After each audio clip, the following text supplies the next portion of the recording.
한국공항 입국심사대. 입국심사 직원은 여성을 향해 몇 번이고 한국인이 맞는지 묻습니다. 여성은 고개를 몇 번이나 끄덕이지만 직원은 믿지 않는데요. 여권을 뺏긴 채 대기실에 앉아있던 여성을 향해 직원이 다가오고 다음 순간 여성은 깜짝 놀라고 맙니다. 도대체 어떤 사연이 있을까요? 자세히 한번 알아보겠습니다. 해당 사연은 미얀마인 묘묘 씨가 제보해 주신 내용을 바탕으로 재구성된 스토리입니다. 안녕하세요. 저는 미얀마인 묘묘라고 합니다. 어린 시절부터 저는 경찰인 아빠를 존경했었습니다. 그래서인지 경찰이 되겠다는 생각을 하게 되더군요. 아빠는 제가 여자이니 힘들지 않은 일을 찾기를 바라긴 하셨으나 결국 제 꿈을 응원하셨죠. 공부부터 체력 키우는 것까지 노력을 하지 않았던 것이 없었던 것 같아요. 제 노력은 한순간에 빛을 발했고 자랑스러운 경찰이 되었습니다. 그런데 문제가 있었어요. 여자인 제가 할 수 있는 일은 한계가 있었다는 겁니다. 미얀마에서 여경이 하는 일이라고는 사무실에서 일을 하는 것뿐이었어요. 현장으로 나갈 수 있는 일이 없었죠. 저는 부당하다고 생각했지만 막상 현장에 나가게 되면 인질이 되지 않을 자신이 있냐는 선배의 말에 저는 할 말을 잃었습니다. 그렇게 저는 경찰이 되었지만 제가 원한 경찰이 되지는 못했죠. 하지만 언제까지 축 처져 있을 수 없었습니다. 저는 여경에 대한 인식을 바꾸기 위한 일을 해보자고 결심했죠.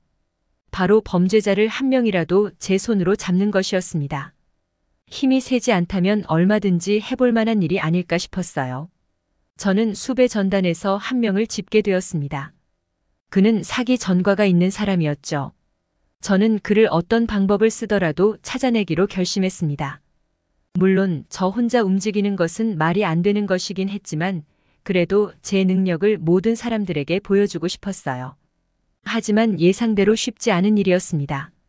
쉬는 날에는 범인이 있을 만한 곳으로 가고 심지어는 그들의 가족까지 찾아가 본 적이 있었어요. 문전박대당하기는 했지만요. 그러다 저는 범인이 다시 사기 활동에 나서려고 하는 것을 알게 되었습니다. 저는 그에게 접근해 사업 설명을 듣고 싶다는 말로 약속을 만들어냈죠. 그때 얼마나 쾌재를 불렀는지 몰라요. 드디어 제가 경찰 한 사람의 몫을 해냈다고 생각했거든요. 하지만 범인과 카페에서 만났을 때는 생각과는 다르다는 것을 알게 되었죠. 저는 긴장감으로 버벅대는데 범인은 능숙하게 자신의 사업에 대해 설명하더군요. 저를 부자로 만들어주겠다는 그의 화법은 사기범인지 몰랐다면 넘어가기 충분했습니다. 저는 정신을 붙잡으며 잠깐 통화를 하고 오겠다고 자리를 떴어요.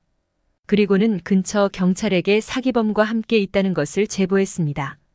그들은 출동하겠다고 하며 범인을 붙잡고 있으라고 하더군요. 알겠다고 하기는 했지만 문득 그들이 언제 도착할지 알 수 없다는 생각이 들었습니다. 하지만 다시 전화를 걸 수는 없었어요. 범인이 어느새인가 제가 통화하는 옆으로 다가왔거든요.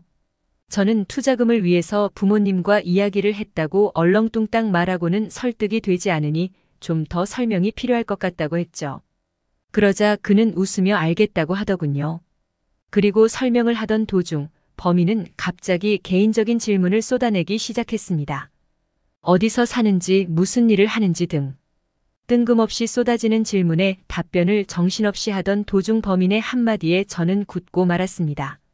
그와 계속 이야기를 나누던 와중에 범인이 요즘 사기꾼들이 많아서 참 힘드시겠어요. 라고 했고 저 또한 정신없는 와중에 맞아요. 라고 답변을 해버렸죠. 저는 한순간에 싸늘해지는 분위기를 느낄 수 있었죠. 그 순간을 지금까지 잊을 수가 없습니다. 그의 설명을 들으며 테이블로 내리깔았던 제 눈을 천천히 들어 올렸습니다. 그 순간 그와 시선이 마주쳤고 그는 아무렇지도 않은 듯 빙그레 웃더니 저를 향해 손을 뻗더군요. 저는 당황스러움에 재빠르게 그 손을 피하려고 했으나 이미 잡힌 후였습니다. 갑자기 저희 둘의 몸싸움이 시작되자 주변 사람은 비명을 지르며 도망가기 시작했어요. 그러던 도중 저는 사기꾼에 의해 숨이 막히는 상황이 되었고 정신이 아득해지는 경험을 하게 되었습니다. 점차 시야가 흐려지더니 갑자기 둔탁한 소리가 들리더군요.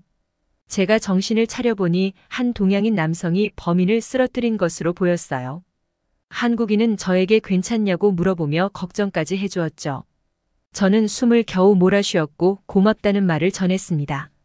한순간에 범인을 해치운 그가 대단하다는 생각이 들더군요. 한국인은 경찰이 올 때까지 함께 있어 주었고 다행히 얼마의 시간이 지나지 않아 범인을 넘길 수 있었어요. 저는 감사의 뜻으로 한국분의 연락처를 받고 꼭 연락드리겠다고 했습니다.